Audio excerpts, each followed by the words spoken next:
Olá pessoal, tudo bem? Hoje vamos começar a fazer nossa revisãozinha, né? Lógico, tem que ser no final, não ia passar isso para vocês com muita antecedência. E a ideia aqui não é dar as questões para vocês de prova, é simplesmente fazer uma revisão de coisas que sim, podem ser cobradas na prova, mas não existe essa obrigatoriedade. Eu posso falar coisas além do que vai ser cobrado e podem ficar algumas coisas que aí vocês vão ter que realmente estudar. Então, aqui não é um entrega questões, né? Nós começamos falando da fisiologia cardiovascular, uma revisão de fisiologia cardiovascular. Como eu fiz um vídeo e disponibilizei no YouTube e coloquei para vocês na página, então eu parto do pressuposto que todo mundo assistiu. Então, quem não assistiu, eu sugiro que assista, porque agora não existe mais aquela desculpa da energia elétrica que faltou, que eu não fui à aula e tudo, porque eu dediquei um tempo para fazer justamente um vídeo em que todo mundo pudesse ficar em condição de igualdade. Inclusive, até as pessoas poderiam ver mais de uma vez e revisar, aproveitar aquilo para revisar o conteúdo, tudo bem? Quando a gente começa a falar de fisiologia cardiovascular, o mais importante é lembrar do ciclo cardíaco. O ciclo cardíaco cai em tudo quanto é coisa, né? Concurso, prova de residência, tudo que você pensar. E uma coisa que vocês notaram, ele vai ser constantemente cobrado de vocês durante a vida, certo? Por definição, o ciclo cardíaco ele começa na fase em que os átrios estão se enchendo, né?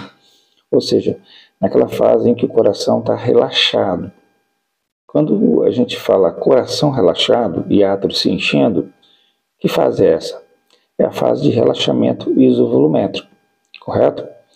Então você tem nessa fase de relaxamento isovolumétrico, né? Você tem a aspiração do conteúdo do átrio para o ventrículo e o enchimento do ventrículo, até que chega um ponto, né, que o ventrículo se enche e as pressões entre átrio e ventrículo elas se equalizam e aí vem a contração atrial, que colabora com mais ou menos uns 30% do volume ventricular, certo? E aí o que acontece?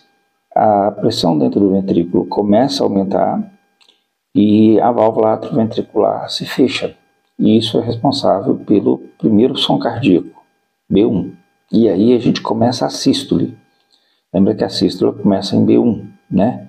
No primeiro som cardíaco. E o ventrículo começa a se contrair, mas a pressão na aorta ainda é muito alta. Lembra que ali próximo de 120 milímetros de mercúrio, né? E aí o que acontece? O ventrículo está partindo de uma pressão quase zero, praticamente zero, né? Porque ele equalizou com a pressão do átrio ali. Então ele está subindo a pressão até chegar próximo de 120 em média, não é? Aí não tem indivíduo que vai ser próximo de 100, porque ali é a pressão sistólica, né? Ele tem que vencer a pressão sistólica, certo? E aí o que acontece? O ventrículo então ele começa a se contrair com a válvula atrioventricular fechada e a válvula aórtica fechada. Então, essa é a fase de contração, em que você tem alteração de pressão, mas não tem alteração de volume, a gente chama de quê? Fase de contração isovolumétrica. Iso por quê? Porque mantém o volume, não há alteração de volume, certo? Só há alteração de pressão. A pressão vai subindo, subindo, subindo, subindo, subindo, subindo. A hora que a pressão se iguala à pressão da aorta e ultrapassa a pressão da válvula aórtica, né? O que acontece? Vem a fase ejetiva, certo? Aí, nessa fase ejetiva, no pico dessa fase ejetiva, nós temos o que a gente chama de pressão sistólica, certo? E o que acontece? O ventrículo se esvazia, né, ejetando, né, enquanto ele estiver com a pressão superior à pressão da aorta, né? Lembrando que a pressão da aorta é a pressão que a gente chama de resistência vascular periférica, ou seja, é a pressão de todo o sistema arterial, certo? É um somatório de toda a pressão arterial. Então ele tem que ser superior a essa pressão para ele poder ejetar, que é o que a gente chama de pressão arterial sistólica. E aí o ventrículo se ejeta, até que a pressão começa a diminuir e fica inferior à pressão da aorta. Quando fica inferior à pressão da aorta, o que acontece? O fechamento da válvula aórtica, que é responsável pelo segundo som cardíaco, certo? Lembrando que quando eu falo responsável pelo segundo som cardíaco, você tem que lembrar que esses fenômenos também estão ocorrendo no ventrículo direito. Então, o primeiro som cardíaco seria o quê? O somatório do fechamento da válvula mitral e tricúspide, e o segundo som cardíaco seria causado pelo quê? Fechamento da válvula aórtica e pulmonar, certo?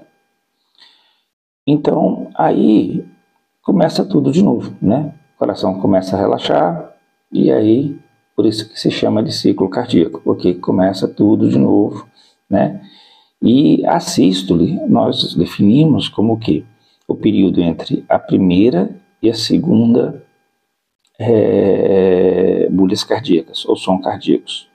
Ou se você quiser definir mais, como entre o fechamento da válvula atrioventricular e o fechamento da válvula aórtica, o intervalo entre o fechamento da válvula atrioventricular e o fechamento da válvula aórtica.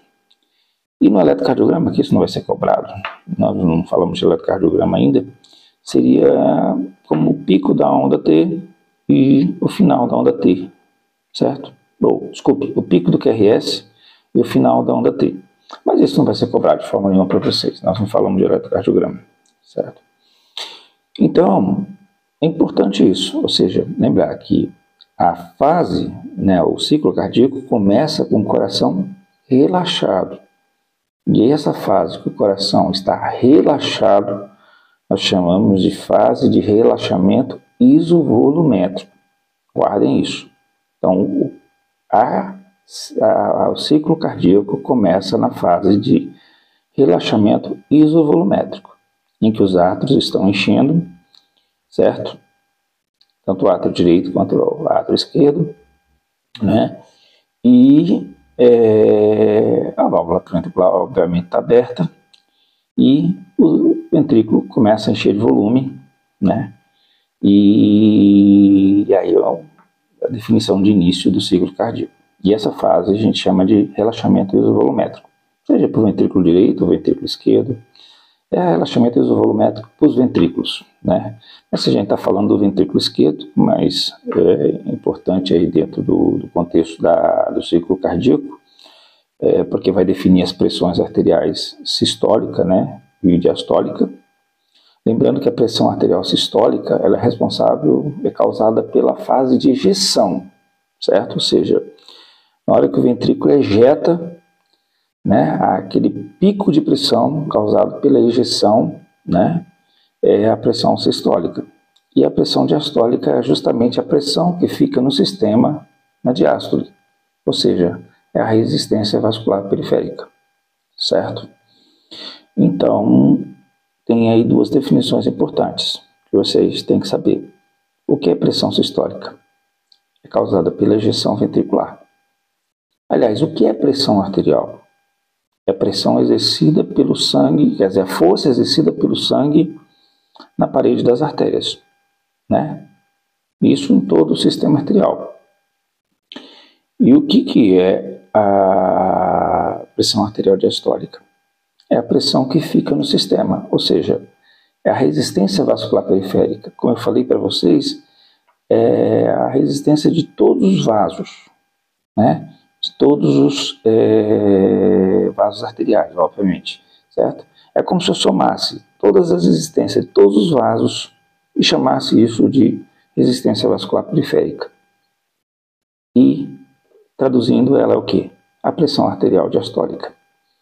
Tudo bem? Depois, o segundo assunto da aula foi a questão de sons e sopros cardíacos, né? Eu até citei algumas situações para vocês de condições, por exemplo, que sempre vão ser patológicas, né? Ou sempre vão indicar alguma patologia cardíaca, né? Lembra que eu falei para vocês da quarta bulha? Então, quarta bulha sempre vai indicar uma disfunção ventricular, certo? Aquele negócio que eu mostrei da troponina, um vídeo que eu mostrei da troponina, isso aí não vai ser cobrado porque a gente vai falar disso no infarto, né? Quando falar de infarto, eu vou lembrar de vocês, olha que troponina nem sempre indica infarto, mas indica lesão ao músculo cardíaco, mas isso aí vai ser cobrado a tempo, agora não, certo? Então, mas lembrando que tem algumas situações que elas sempre vão indicar alguma condição patológica. Uma delas é o quê? A quarta bulha. Lembra que eu falei que a terceira bulha, ela pode indicar gravidade, na realidade vai indicar gravidade, quando eu já sei que o paciente tem disfunção ventricular, ou seja, já tem uma falência do ventrículo esquerdo, e aí eu escuto uma terceira bulha. Aí essa terceira bulha é patológica, mas a terceira bulha pode ser fisiológica. Agora, a quarta bulha, guardem isso, sempre vai indicar uma condição patológica, certo? Outra coisa que sempre vai ser patológico, né? O pessoal sempre tem perguntas sobre sopros, né? Eu não estou aqui cobrando que vocês façam uma classificação de sopro, se é sistólico, se é diastólico, se é isso, aquilo, tal, entendeu? Até porque nós não vamos ter como fazer isso na aula, né? Eu não tenho como colocar um som e pedir para você definir se é um som, se o som ele é sistólico ou diastólico. Mas muitas vezes, né, a gente usa uma expressão que é, por exemplo, sopro inocente, né? Então, qual seria a característica de um sopro inocente? Ele é um sopro sistólico, de baixa intensidade, entendeu? E que geralmente não está associado com sintoma nenhum, né? Muitas vezes a mãe leva a criança lá porque o pediatra escutou um soprinho, mas você pergunta, como é que está a sucção, mãe? Está bem? Como é que está o crescimento? Está bem? E aquele soprinho lá que eu sempre falo, que é muito mais secundário ao hiperdinamismo cardíaco do que propriamente alguma lesão valvar. Então, eu já disse algumas coisas, né? Ele é um sopro sistólico. Então, sopro diastólico não pode ser fisiológico. Sopro diastólico sempre vai indicar alguma patologia cardíaca, uma patologia valvar. Outra coisa, sopro com frêmito. Se tiver frêmito, não tem como o sopro ser fisiológico. A intensidade do sopro é tão grande, mesmo que seja sistólico, mas ele é tão grande que ele vibra a parede torácica. Então não tem como um sopro que tenha frêmito ser um sopro fisiológico, certo? Então guardem essas coisas, certo? Outra condição, que também está associada, que nunca é fisiológica, é bloqueio de ramo esquerdo, mas isso também não vai ser cobrado, porque eu já vou deixar para cobrar isso de vocês na aula de eletrocardiograma, que a gente vai começar no próximo módulo, e que inclusive eu já vou deixar uma aula gravada para vocês, de introdução ao eletrocardiograma, e que eu vou dar essa aula, mas eu quero que vocês assistam, né, para que a aula fique mais leve, ou seja, mais fácil de ser digerida, vamos dizer dessa forma, porque eletrocardiograma, principalmente essa fase inicial de eletrofisiologia cardíaca, ela é meio complexa. Então, se você tiver alguma coisa para você assistir antes, fica bastante legal, certo? Deixa eu dar uma olhada aqui, né? Ver o que eu estou cobrando de vocês. Sim, estou totalmente fora. Lembrando, gente, nós temos 4 sons cardíacos possíveis, né? Quando eu falo sons, não são sopros, né? Que é a primeira e segunda bulha cardíaca, que é o normal, todo mundo tem, certo? Que é o fechamento da válvula atrioventricular e fechamento da válvula aórtica e pulmonar, certo? B1 e B2. E nós podemos ter a quarta bulha, correto? E a terceira bulha. E eu fiz uma vez uma brincadeira com vocês. Eu perguntei, eu falei que a primeira bulha, ela inicia a sístole. E a segunda bulha, ela finaliza a sístole. E, lembrando, a quarta bulha, ela está bem antes da primeira. Bem, se ela está antes da primeira e a primeira começa a sístole, ela é um som o quê? É um som diastólico, porque ela está no final da diástole. E a terceira bulha, ela vem depois de quem? A segunda. Bem, se a segunda bulha termina a sístole, a terceira bulha também é um som diastólico. Então, façam essa correlação, certo? Ou seja, que a terceira e quarta bulha sempre vão ser, né, não tem como não ser, sons diastólicos. Eu digo isso por quê? Porque se você ouvir algum som no meio da sístole, ele não vai ser a terceira bulha, certo? Um som muito comum de ser encontrado no meio da sístole é um chamado clique mesosistólico, que está relacionado com prolapso de válvula mitral e abertura da válvula mitral. Então, quando a válvula mitral abre, aí sim a sístole, certo? O que acontece? Você pode ter um clique de abertura da válvula mitral, chamado clique mesosistólico, que ocorre bem no meio, né? No meio da sístole. Mas lembre-se disso, que os sons, né? Esses sons a mais, né? Esses sons adicionais, que é a terceira e quarta bulha, eles são sempre sons diastólicos, né? Eles não são sistólicos. Então isso fica fácil, porque se eu escutei na sístole, não pode ser terceira ou quarta bulha. E se eu escutei na diástole, a chance de ser uma terceira ou quarta bulha é mais provável, né?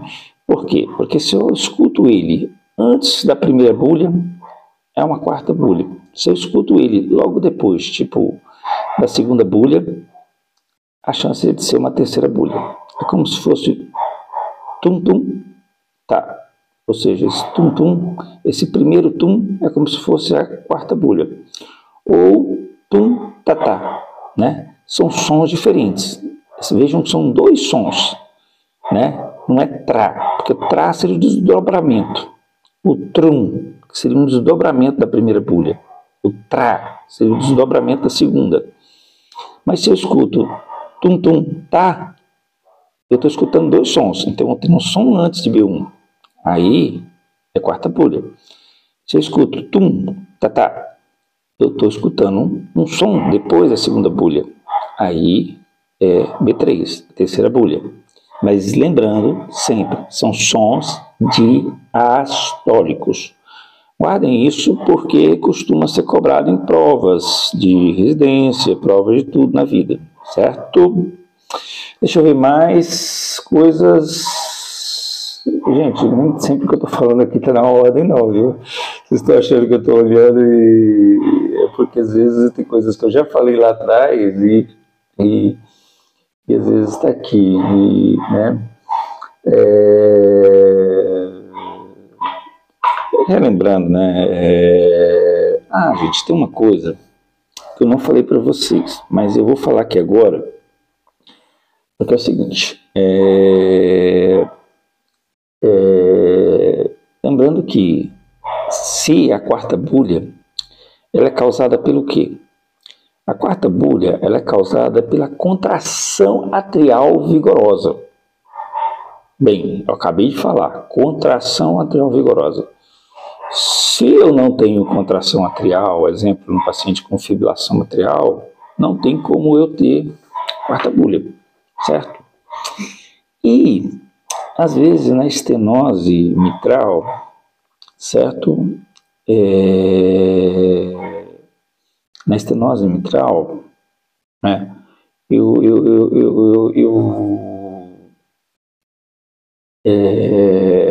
Lembrando que eu tenho uma coisa que a gente chama de reforço pré-sistólico, certo? que é reforço pré-sistólico? Quando a estenose mitral é muito grave, entendeu? Eu tenho um som que começa antes da sístole, que é causado pela contração atrial vigorosa, para poder esvaziar para dentro do átrio esquerdo, certo? Então, na estenose mitral, eu posso encontrar esse som chamado reforço pré-sistólico, certo? Reforço pré-sistólico significa reforço que vem antes da sístole. Se vem antes da sístole, está onde? Na diástole, certo? E esse reforço pré-sistólico, ele é causado pela contração atrial vigorosa, que causa um som adicional na diástole, certo? Já na diástole ali.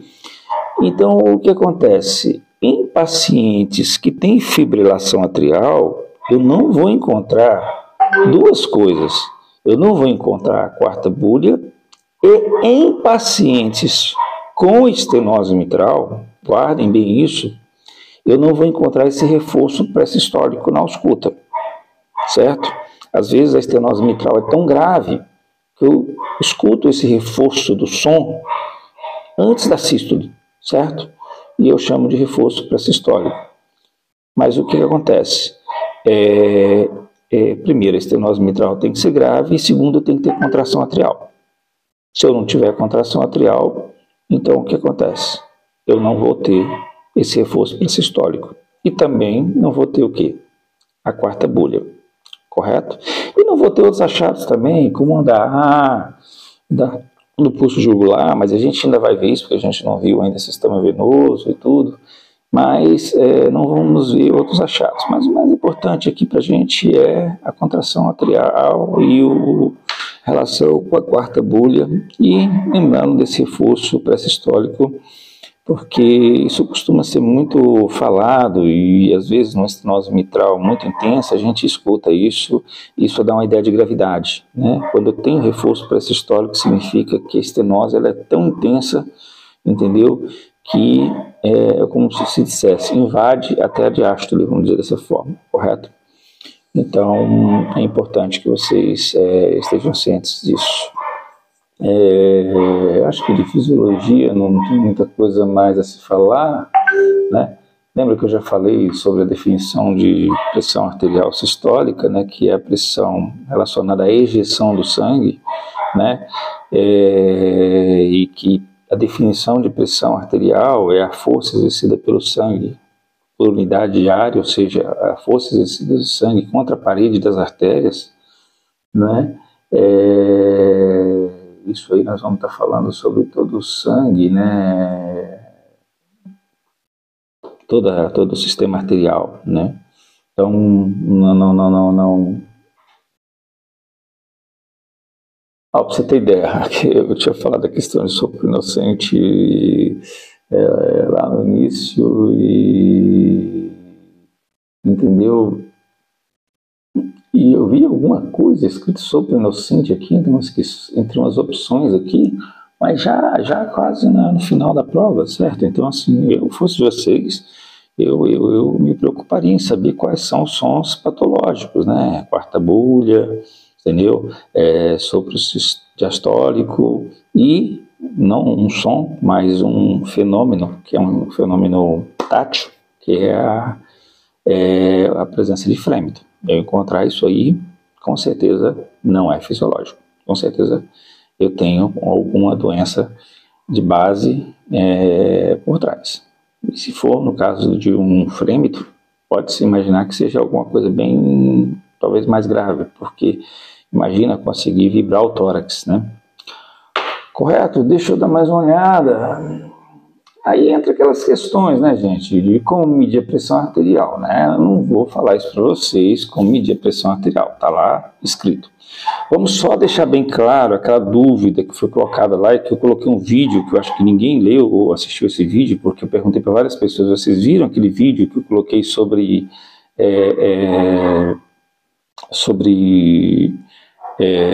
a questão como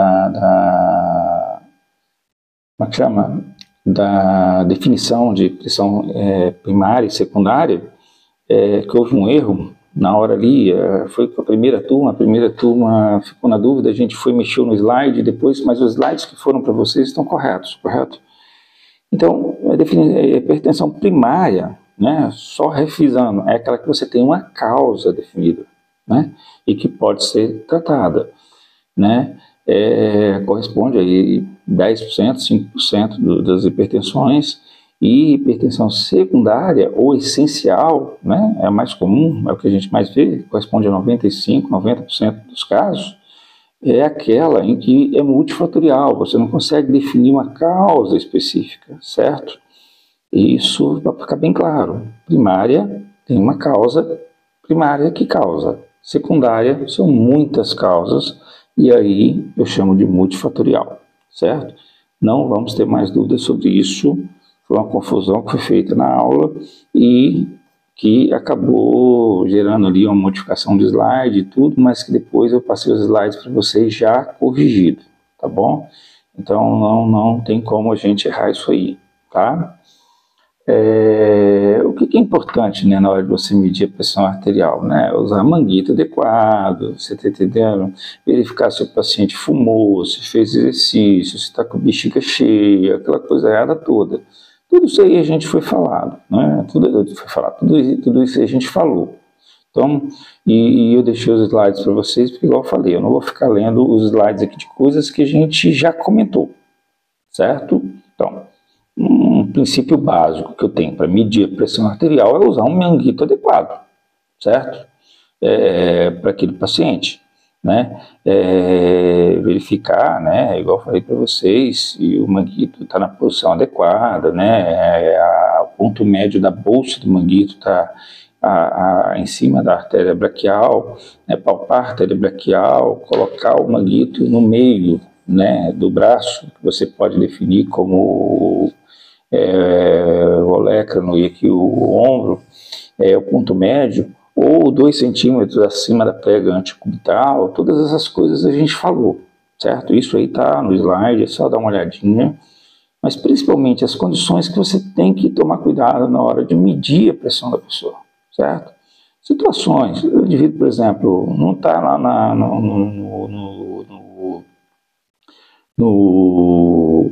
nos slides, mas eu vou citar uma situação, né? No último plantão que eu dei, me chamaram porque o indivíduo estava com a pressão de 22/14, né? E aí eu imaginei, mas ele não é hipertenso, não está aqui no prontuário que ele é hipertenso e tudo. Poxa, quando eu cheguei lá, o pessoal da enfermagem, me desculpe aí, não é nenhuma crítica à enfermagem, mas mediu a pressão bem na hora que estavam fazendo o curativo de uma úlcera arterial, que é uma das úlceras que mais dói muito mais do que úlcera venosa. E o cara estava gritando de dor, entende? Então, o que eu fiz? Na hora, eu administrei um analgésico. Na hora que eu administrei um analgésico, a pressão dele normalizou. Então, assim, questões de bom senso, que até extrapolam a questão das indicações e contraindicações que estão lá mas, por exemplo, medir a pressão do indivíduo com dor, ou literalmente abalado emocionalmente, em uma situação de muito estresse, lógico que você vai encontrar pressão elevada, entendeu? Significa que ele está vivo, que ele tem a capacidade